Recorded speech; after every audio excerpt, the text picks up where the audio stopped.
Assalamu alaikum wa rahmatullahi wa barakatuh. We begin with Allah's blessed name. We praise Him and we glorify Him as He ought to be praised and glorified. And we pray for peace and for blessings on all His noble messengers, and in particular on the last of them all, the Blessed Prophet Muhammad sallallahu ta'ala alayhi wa sallam. We greet you with Assalamu alaikum wa rahmatullahi wa barakatuh and Ramadan Kareem.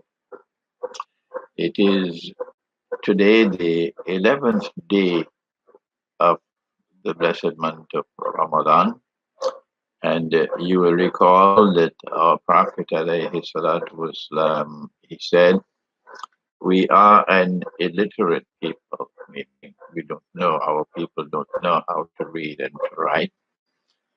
And he said the month is comprised of, and he raised his hands like this, 10, and then again 10, and then again 10, except that sometimes the month is 29 days, not 30. And so a month is comprised of three parts: the first one third, the second, and then the last.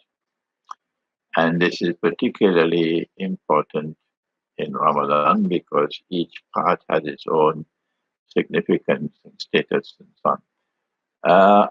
And when the 11th day has come, we know that the first one third is completed, and we have commenced the second one third. This is why, in my opinion, when I analyze the recitation of the Quran, the ajza is the plural of juz, for one lunar month.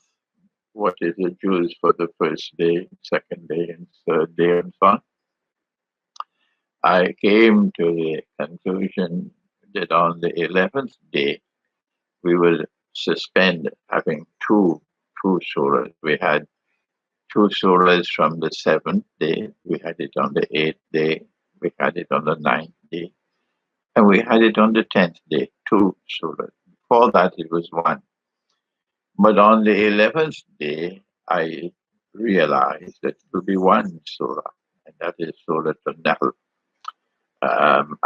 I hope you have already recited your Surah Al-Nahl. Those of you who are far away from me, we're here in the Western Hemisphere, we have the same time frame with New York. So it's 10 o'clock in the morning over here. But perhaps in Britain, it might be about 2 o'clock in the afternoon. And in France, maybe about 3 o'clock in the afternoon. And in Pakistan, in India, you're probably already preparing to break the fast, or you've already booked the fast, okay? And so on this day, the 11th day, we recite one surah, only Surah Al-Nahl, which is more than 100 ayat. Ayat means verses.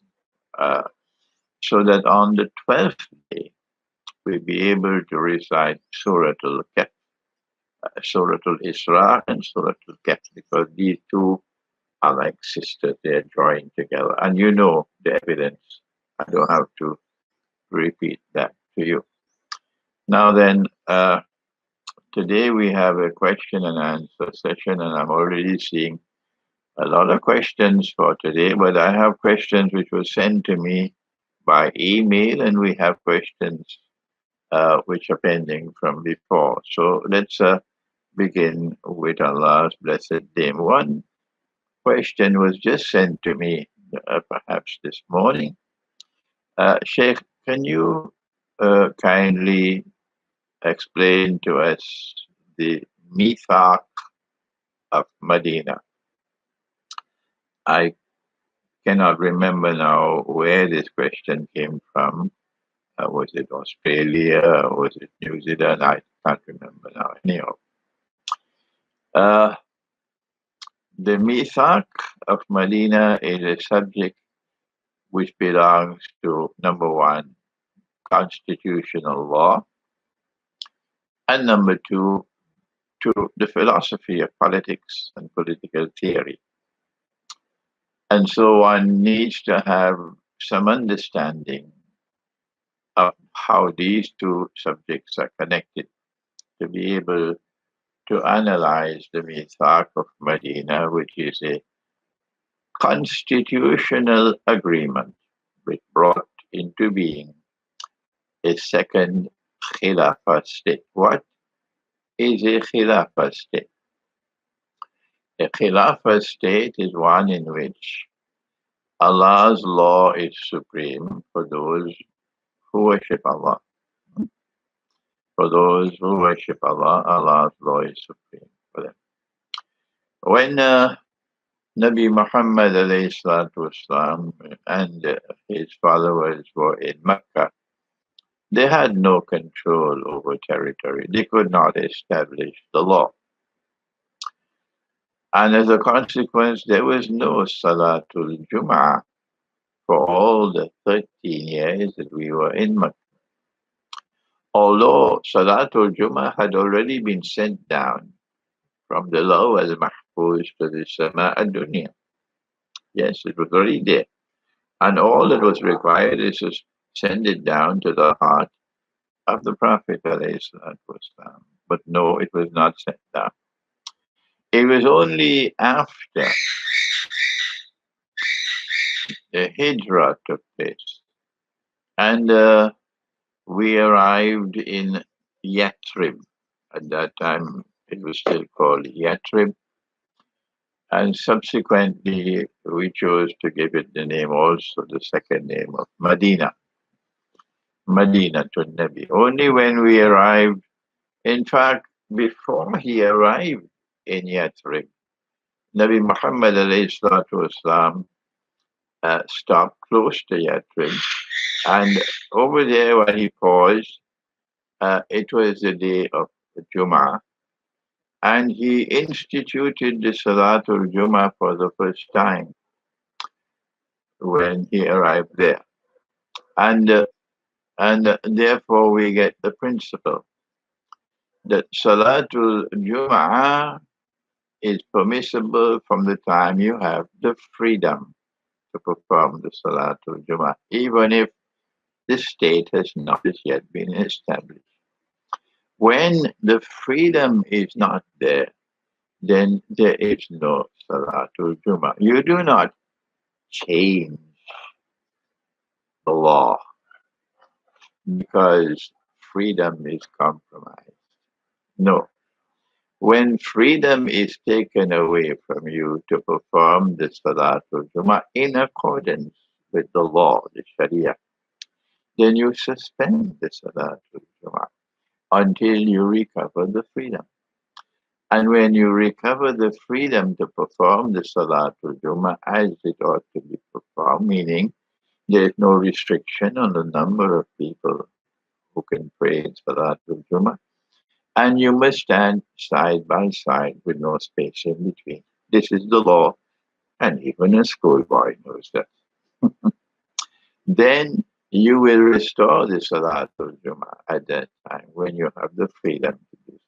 But when you no longer have the freedom, as we are now today in the world, which is a test, and how many have failed the test? It is so strange and baffling that people no longer think. They don't think. Even at the Kaaba, you see them standing 3 feet apart from each other in performing salat, and with restrictions on the number of people. No. And then from, I think it was Kuba, he stopped, the place just outside of Medina. And then when he arrived in Medina, Nabi Muhammad والسلام, then found in Medina not only a large community of Jews comprised of several Jewish tribes. I don't know, maybe about 30, 40 of them. The names are all there in the Mithaq of Medina, or the constitutional agreement. All the Jewish tribes. And they were fighting with each other. And then there were many Arab tribes. The Aus and the Khazraj were only two.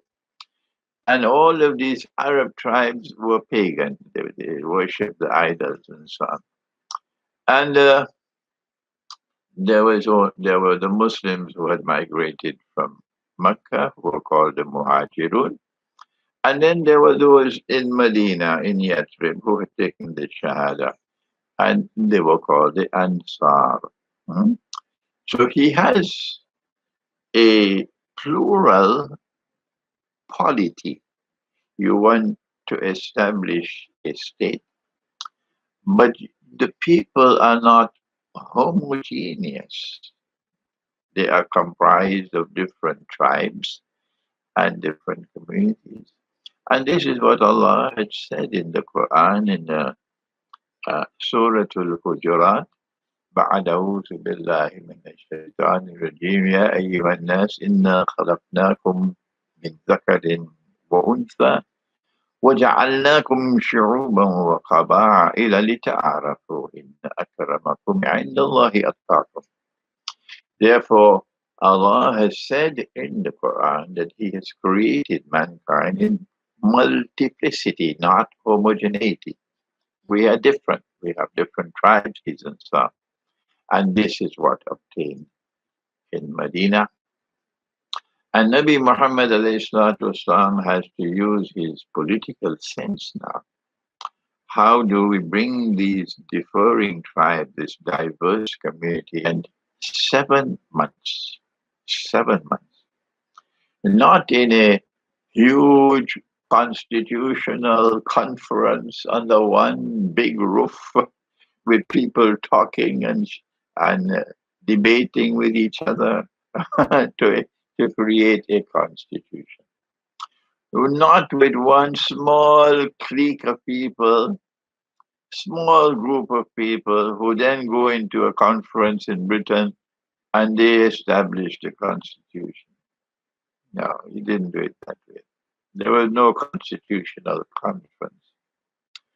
What he did was to negotiate. I hope Egypt is listening, particularly that part of Egypt which still remembers President Morsi, rahimahullah, the Ikhwan al-Muslimun. What he did, are you listening, Ikhwan?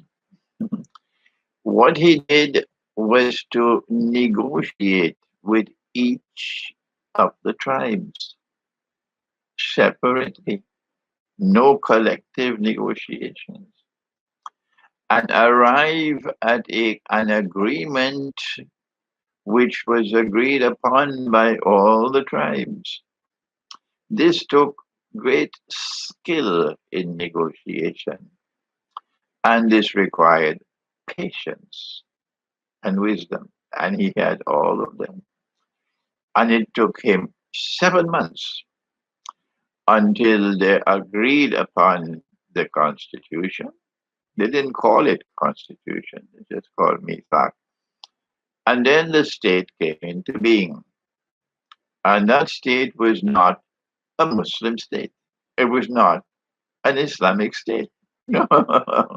Only one part of the state, namely that part which recognized Nabi Muhammad والسلام, as its Amir, its leader, its Rasul. That part was Islamic, was Muslim. And within the sense of establishing Allah's law, ruling on the basis of the truth which has come from Allah, that makes it a Khilafah state. So one part of the state was the Khilafah state. But the Khilafah state had the political wisdom to embrace those who were not Muslims in a plural model of a state. A plural model of a state. That's right. And this is precisely what should have been negotiated in India when the British said they were leaving. A negotiation of a plural model of a state, exactly what our Prophet did in Medina.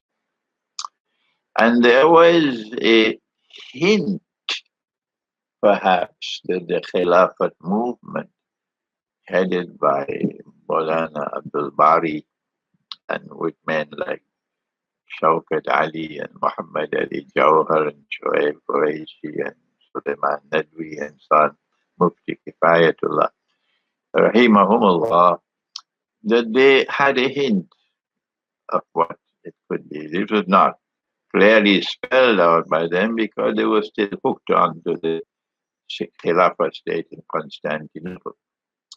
And there was a hint that Mohandas Gandhi, otherwise known as Mahatma, the great soul, there was a hint that he also perhaps understands vaguely so the possibility of the establishment of a plural model of a state. The state which was established on the basis of the Mithaq of Medina was one in which there were different units of the state. The unit of the state that has come from modern Dajjal's modern Western civilization is that the individual constitutes the unit. Each individual is a unit. That makes sense only when you have a homogeneous community. Everybody the same way. And then Dajjal gets to work to ensure everybody becomes part of the same godless melting pot. And then you have a homogeneous community. You understand? But if you are to respect individual rights, individual beliefs, uh, the differences that exist between us, you cannot have the individual at the unit of the state. This is so difficult a matter to understand for the modern secular mind that it's hopeless for me to try to explain it to them. So I am not going to bother to explain it to a people who have lost the capacity to understand. It's like what Khidr said to Musa alayhi salam. وَكَيْفَ تَصْبِرُ عَلَى مَا لَمْ تُحِطْ بِهِ خُبْرًا. Shall I translate that for you? I have said many times, if you come to my grave when Allah takes me away from this world, you come to my grave to pay respects, to offer a dua for me, and you see that it is not there, please make sure you put these two ayat of the Quran there. You don't have to put my name. إِنَّكَ لَن تَسْتَطِيعَ مَعِيَ صَبْرًا وَكَيْفَ تَصْبِرُ عَلَى مَا لَمْ تُحِطْ بِهِ خُبْرًا. You don't know what that means? Go to Surah Al-Kahf. Go to the encounter between Musa and Khidr alayhi salam, which we'll be teaching, I hope, tomorrow. And there you will find these two verses. So this is what it is, the problem. I'm not going to translate. No, I'm not going to translate. Those of you who are native Arab-speaking people, even you must also think, even though you have Arabic as your mother tongue, you have to think to understand and penetrate these two ayat of the Quran. إِنَّكَ لَن تَسْتَطِيعَ مَعِيَ صَبْرًا وَكَيْفَ وَكَيْفَ تَصْبِرُ عَلَى مَا لَمْ تُحِطْ بِهِ خُبْرًا. This is secular thinking. You can't explain this to them. No.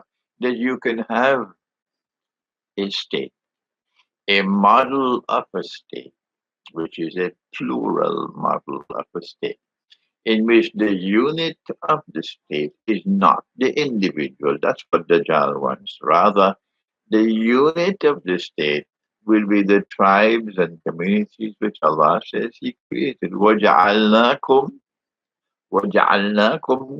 شُعُوبًا وَقَبَائِلَ, nations and tribes. I created you with diversity. The flowers in the garden don't all have the same color. No. It would be a monotonous garden if they all have the same color, even though it has its beauty. But there is more splendor in multiplicity. And so Allah has created this multiplicity لِتَعَارَفُوا, لِتَعَارَفُوا, that it should be a cause of splendor, of joy, and of further understanding and enlightenment. And you should be able to distinguish between each other. لِتَعَارَفُوا. And so this is the philosophy of the Mithaq of Medina, the establishment of a plural model of a state in which all the constituent units of the state would be the different communities, nations, tribes, religious communities, and so on. And they all have political equality, political equality between them. And it's a free movement in the state, free movement, everybody can travel. And all the communities have to join together in the defense of the state. The market is free for everybody.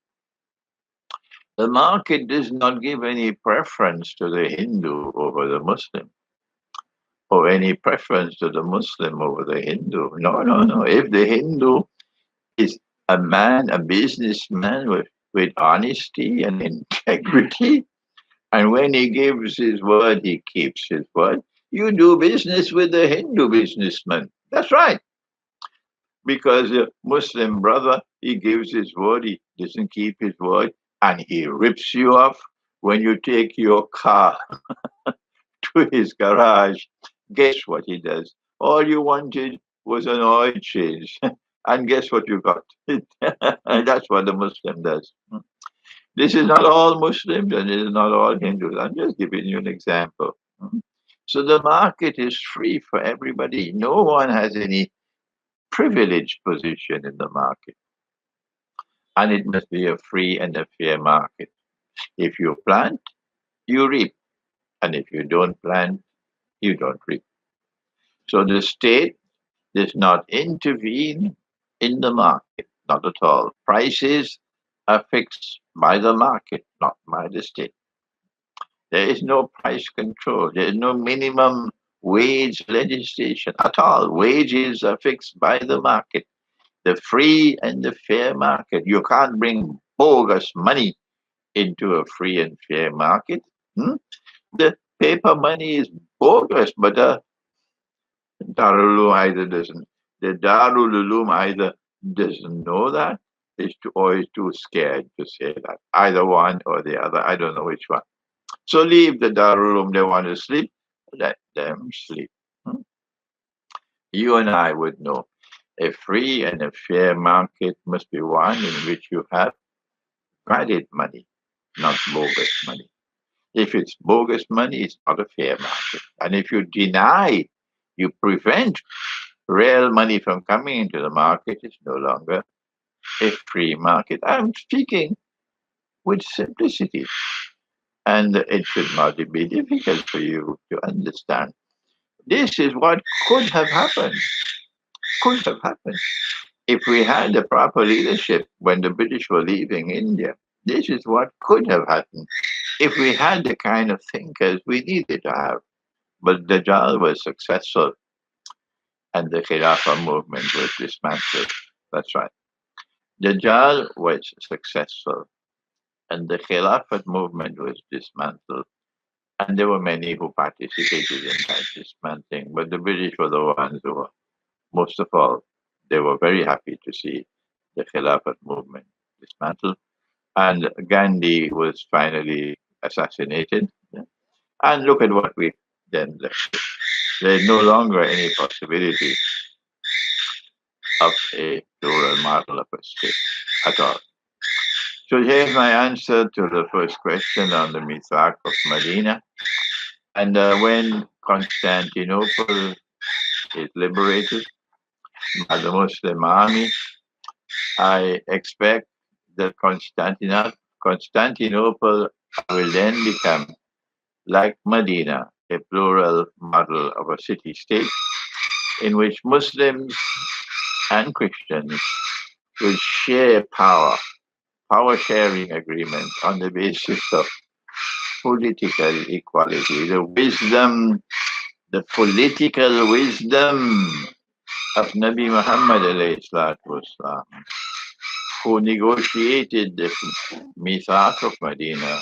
That wisdom, we have to go back to it when Constantinople is conquered, so that we have a new political model of a state in Constantinople after its liberation. This is enough for the first question.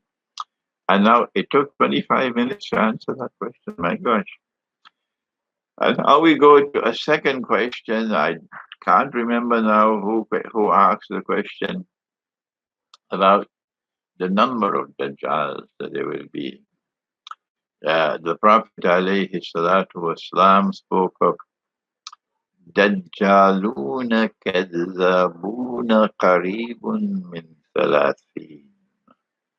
That there would be many liars, Dajjals, whose number would be close to 30. He didn't say 29. He said close to 30. Qaribun min thalathin. And so before Al-Masih al-Dajjal himself appeared in the world in person, there would be several people. Don't ask me their names. I can't answer that. There will be several people. Don't ask me how many there are. Go ask somebody else, please. All I can say is close to 30. I can't say anything more. Who will be claiming that they are messengers of Allah, and that when the Prophet spoke about the Messiah, they say, I am the Messiah. I am the promised Messiah. I am the promised Messiah.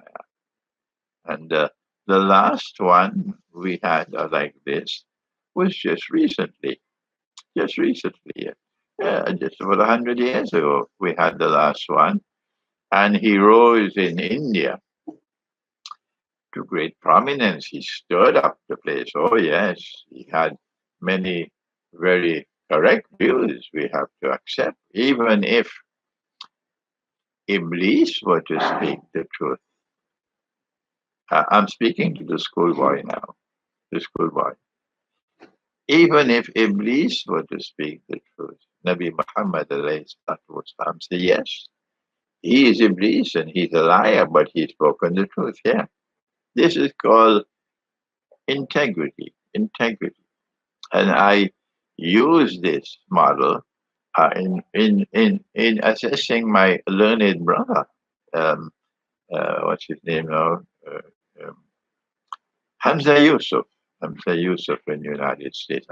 I met Hamza only once in my life. It was a few days before, just a few days before 9/11. And three of us were invited to address a huge conference in Philadelphia in the United States. There was Siraj Wahaj, the African American Muslim brother, and Hamza Yusuf, and myself. And this was the first time I was going to be sharing a platform with Hamza Yusuf. Siraj I know very well. I've lectured several times in his masjid in Brooklyn. He's a very dear and loving brother to me.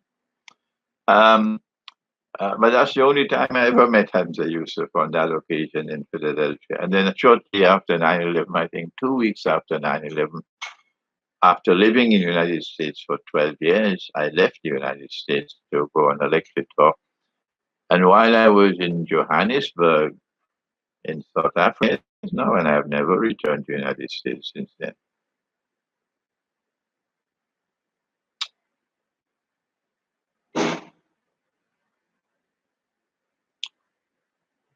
Seems as though we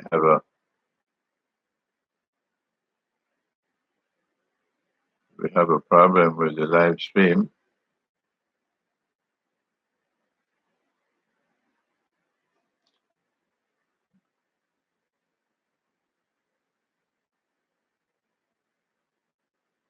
I don't know whether you're hearing me.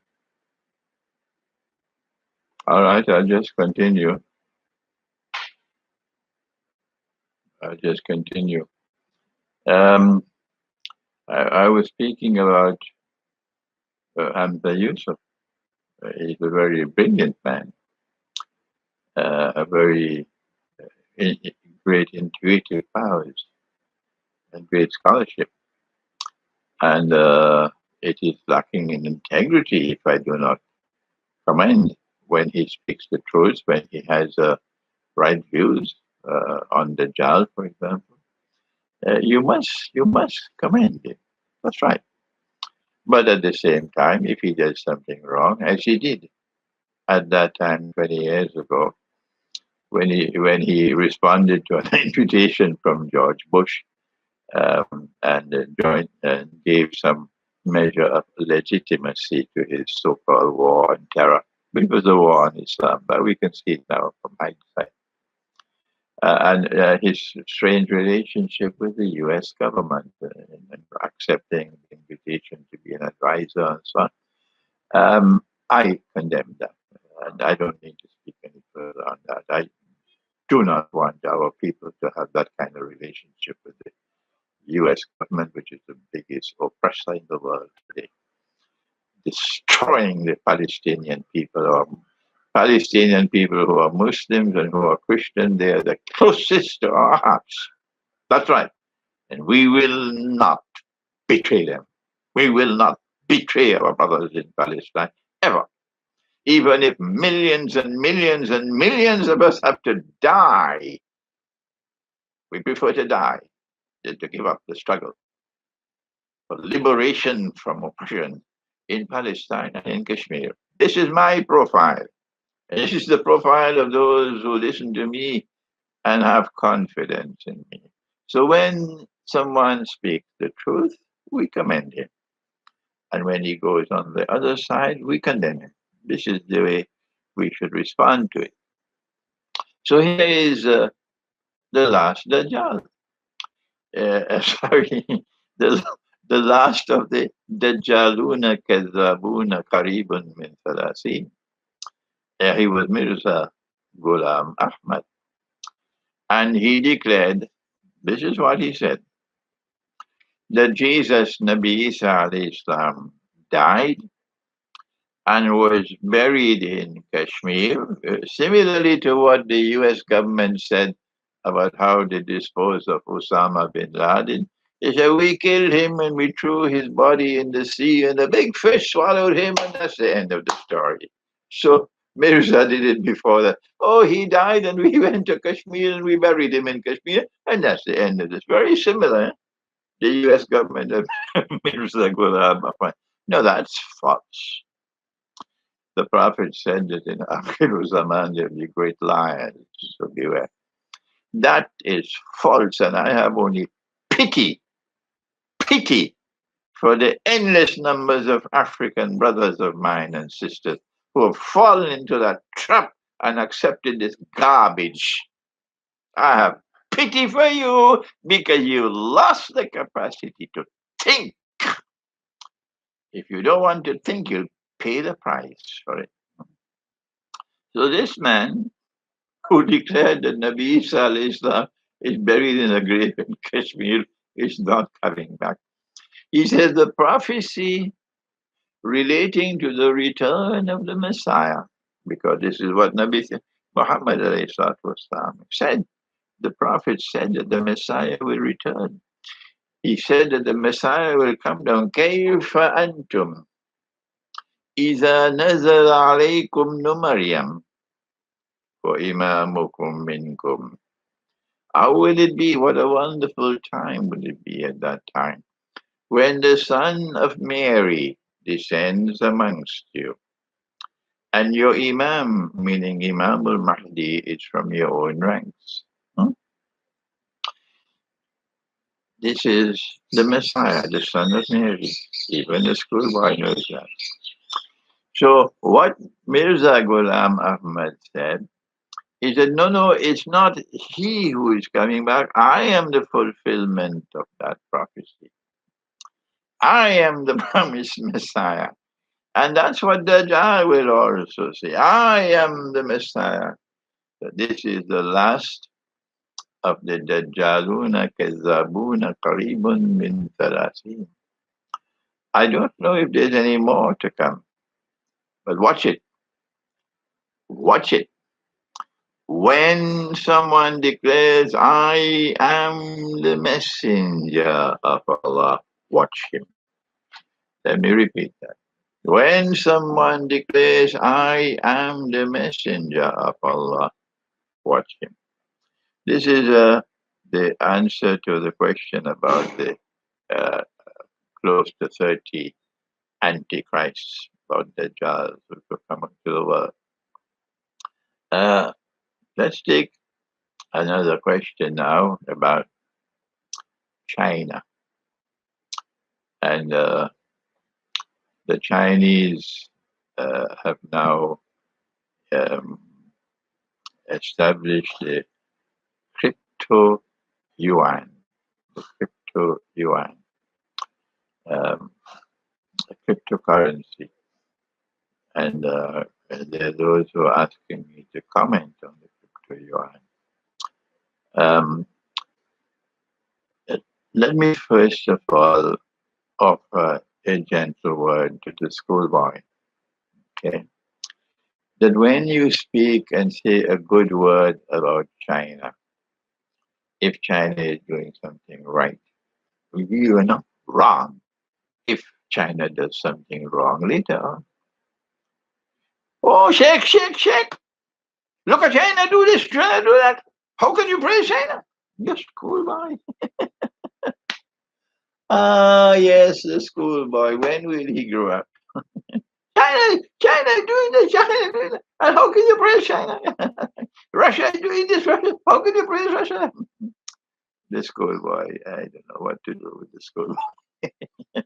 So now, yes, the cryptocurrency is just like the paper money, like all electronic money. It's all bogus, all bogus.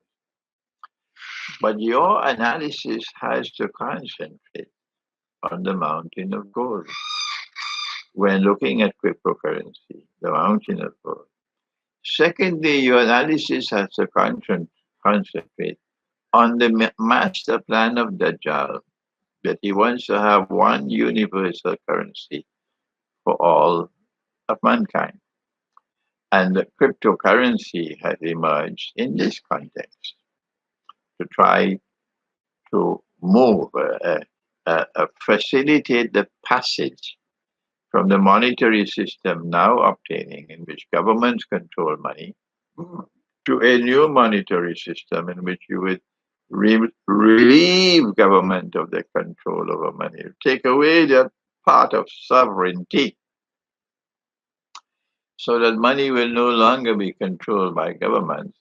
Money will be created and money will be controlled by central banks. That's cryptocurrency. And it has already come to the world, and it has been in there for a few years now. So the Chinese are simply following what is already happening in the world. And yes, you don't have to remind me. I'm teaching you the subject, and then you come to teach me.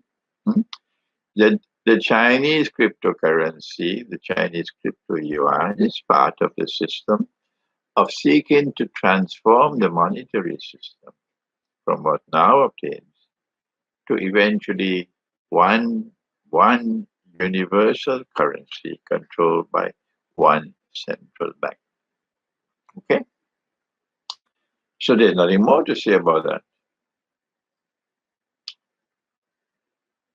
other than to say, were you able to get out of government control? Yeah, you an escape from government control. So, and the United States can no longer enforce monetary sanctions and so on when they no longer have control over money.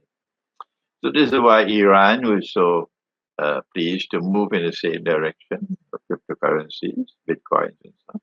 Venezuela was so happy because these are the countries which are hurting the most from their sanctions, which call the control money.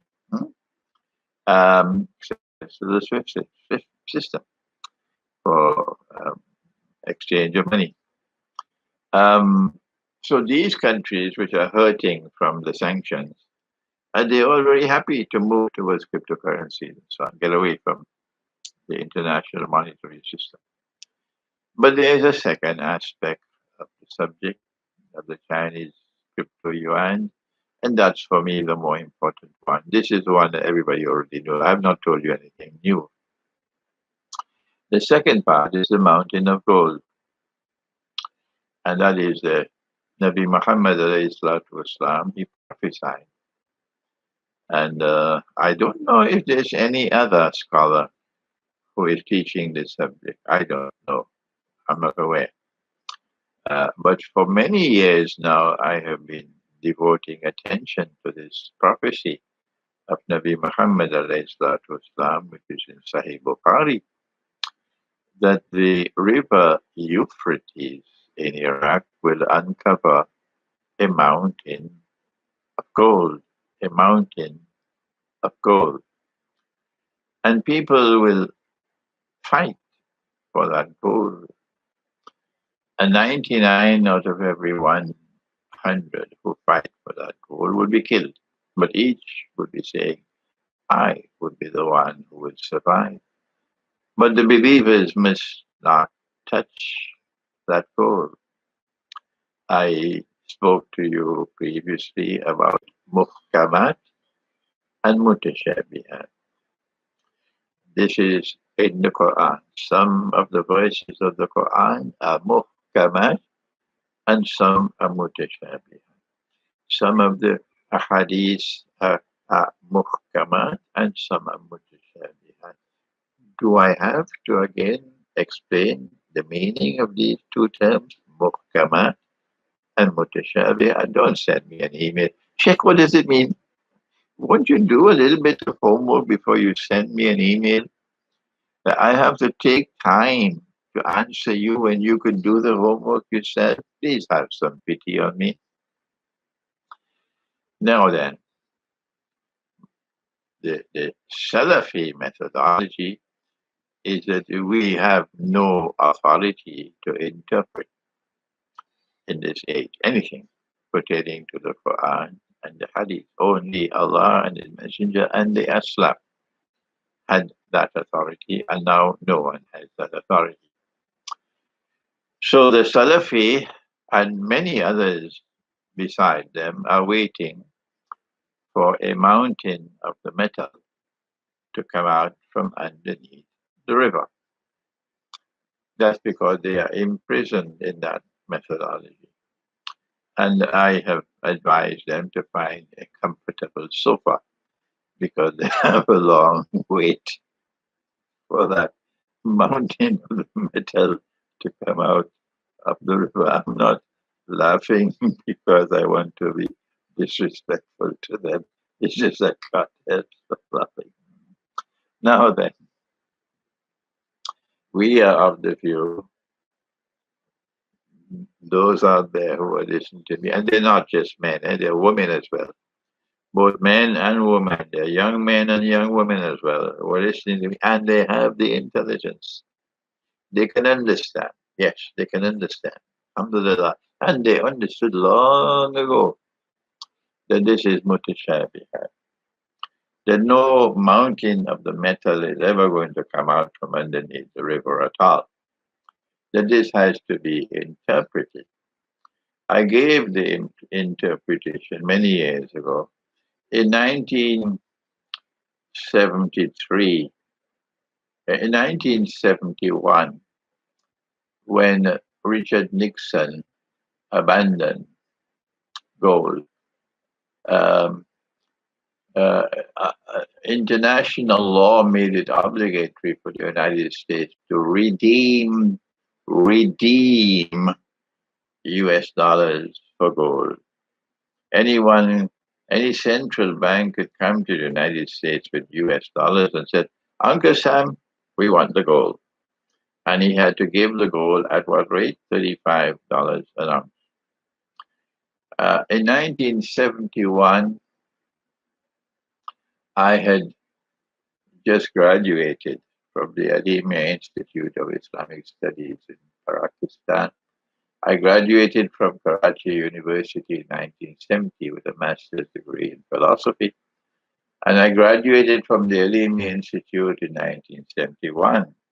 And my teacher, Maulana Fadlur Rahman Ansari, Rahimahullah, was very kind that he honored me. He really honored me by giving me the Ansari Gold Medal for high merit when I graduated. So far, I'm the only student ever to have been awarded the Ansari Gold Medal for high merit by that institute, the Alimi Institute of Islamic Studies in Pakistan. I returned to Trinidad in September 1971, and that was the same month in which the United States abandoned the gold standard. And then in 1973, when I was I had just graduated from the Institute of International Relations of the University of the West Indies, where I had done 1 year, a postgraduate course in international relations. That was when the war took place. So I already had 1 year of international relations when the war took place. And in 1974, when Faisal and Kissinger met and the petrodollar was born, I was already a PhD student at the Graduate Institute of International Studies in Geneva. And so I had a background that the normal scholar of Islam did not have. So I was able to recognize by Allah's kindness and grace, when the petrodollar was born in 1974, I was subsequently able to recognize that a mountain of gold is never going to come out from underneath the river, but rather that an ocean of oil underneath the river was now functioning as a mountain of gold. That was 1975, 76, somewhere around there. And since then, I have been teaching and lecturing. There was no internet at that time, no emails and so on at that time. So there was a limited number of people I could reach. But when the internet came and we were able to reach the world, for 20 years now, I've been saying that that mountain of gold is the petrodollar monetary system. I don't know if there's any other scholar who has said this or who is saying this, but I have been saying it for the last 20 years. This is a prophecy in Sahih Bukhari. Tell me if I'm wrong. Tell me if I'm wrong. Which Darul Uloom is there who can even assess whether I'm saying it correct or wrong? And so, what now we are seeing now, all right, with the crypto yuan, we're seeing the last stages of the process of fighting for the mountain of gold, which is the dismantling of the petrodollar monetary system. The United States will eventually have to wage war. The petrodollar collapses. So the time is ripe for war. Based on my analysis of the hadith of the mountain of gold, the time is now ripe for war. And maybe you have the capacity to think you could put 2 plus 2 and get 4, and realize that the universal lockdown is but a trial run. Trial run of the capacity of governments to control people and put them under a curfew. The same curfew that our brothers and sisters have had to live with in Kashmir. It's the same curfew now all over the world, and they use the brilliant strategy of a virus to achieve it. These are my comments on the Chinese crypto yuan, and I think that's enough for today. And I look forward, inshallah, may Allah, inshallah, make it possible for us to meet again tomorrow when we be able to continue our talks on Islamic eschatology. Thank you. Assalamu alaikum wa rahmatullahi wa barakatuh.